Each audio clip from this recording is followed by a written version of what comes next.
incident. There were about 1,000 people at this Hanukkah event that the men fired into.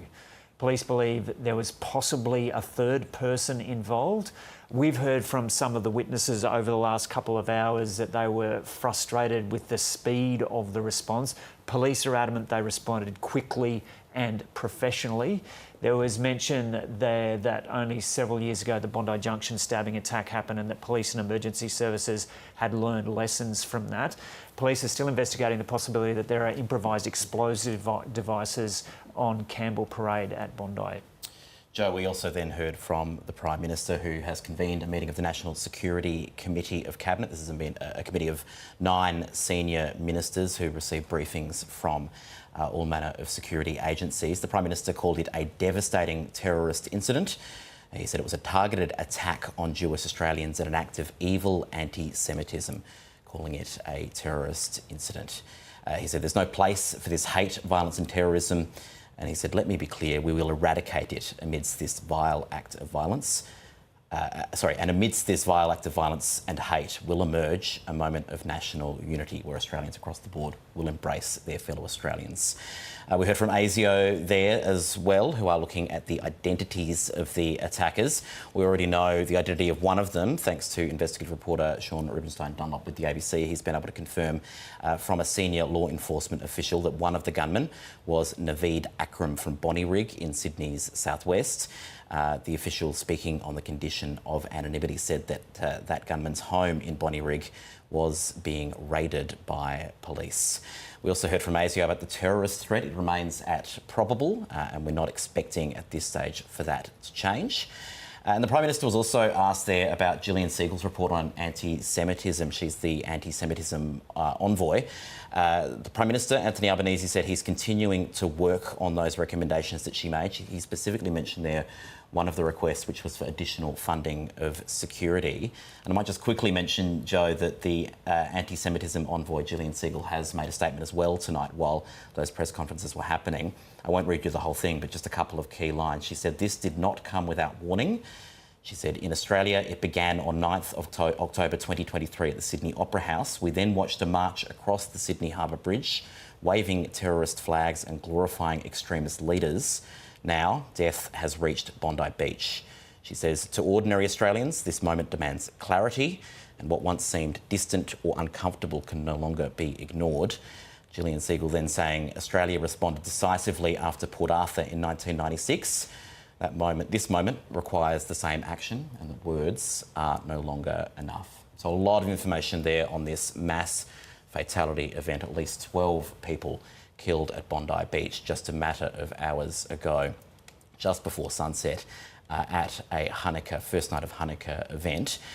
In all of that, in going to the Prime Minister, we had to leave that press conference from the New South Wales Premier, Chris Minns, and the New South Wales Police Commissioner. Let's return you to there and bring you the rest of his comments. Look, I mean, I think in the circumstances, it's reasonable that both the government and the police conduct an investigation. There will be, of course, a full inquiry.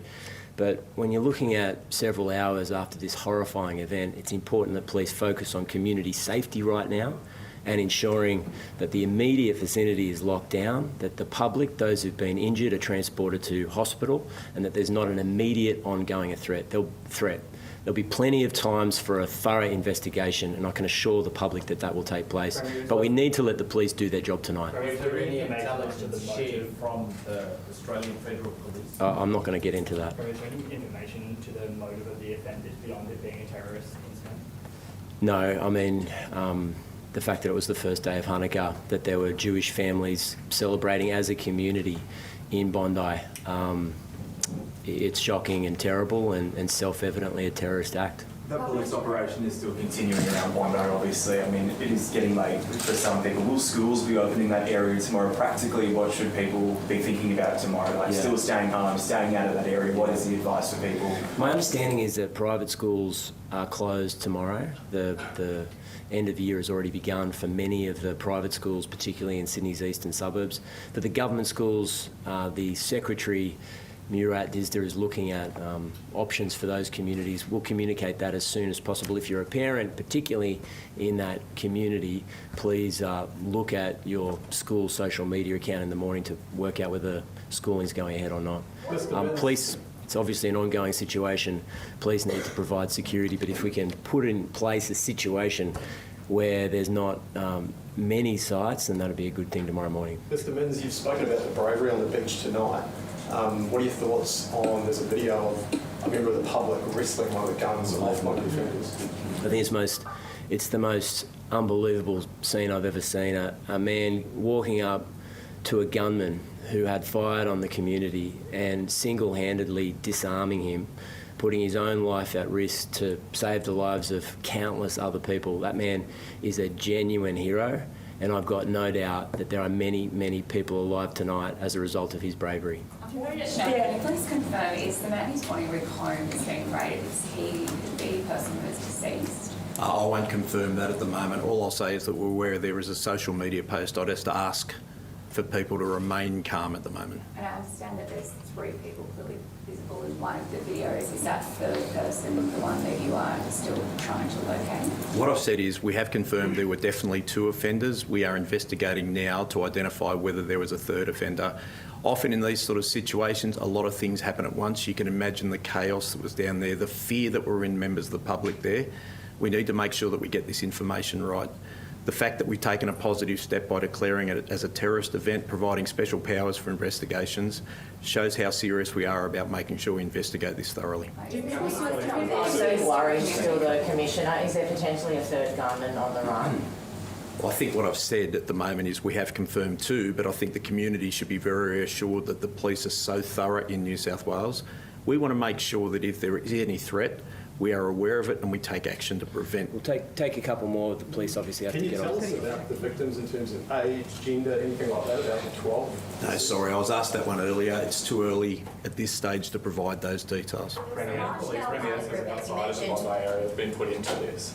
Sorry? How many police resources outside of the scene in Bondi have been put onto this investigation? We'll put as many police officers as are required to investigate that matter. I've already indicated we have a significant presence from our counter-terrorism command, from our state crime command, and for all of the police area commands around Sydney. We'll put as many police as required. It is that serious, and the community, I want to feel safe. James, last one, yes. I was one more now asked Minister. Did you say something about? Oh, yeah. I mean, you're deploying extra resources from Victorian Police, is that correct? Are we stripped of our resources here because it's such a large-scale event? No, I think what it is, we will look for whatever resources. So it may well be if there's a specialist resource that we require we don't have. We are an incredibly capable police force. We have the capability and the resources to investigate this sort of matter. It is not unusual at all, but for police forces to seek assistance and work with other police forces. As you can imagine, I've had offers from every police commissioner around Australia tonight to provide any assistance they can. That is what the policing family is like. That is our role. We're here to keep the community safe. Minister, has there been anything that the police have asked the executive government for in terms of extra funding, extra powers, extra manpower on the ground? Is that from you? As has been said by the Premier, we're just a few hours into this investigation, but let me be very clear. The government will provide the police with what they need to continue this investigation, for it to be thorough, and for the people of New South Wales to have the confidence in the New South Wales Police doing their job. Thank you all very much. Appreciate it. Thank you. Thank you. Okay, so that wasn't live, but just a replay of the end of that New South Wales media conference that we interrupted to bring you the Prime Minister's remarks on this horrific attack that happened in Bondi about 4 hours ago now. So the Premier there repeatedly asked questions about the speed of the police response. That's something that we've heard raised in numerous interviews with witnesses through the last couple of hours, saying that they felt frustrated that the police or the gunmen weren't neutralised sooner.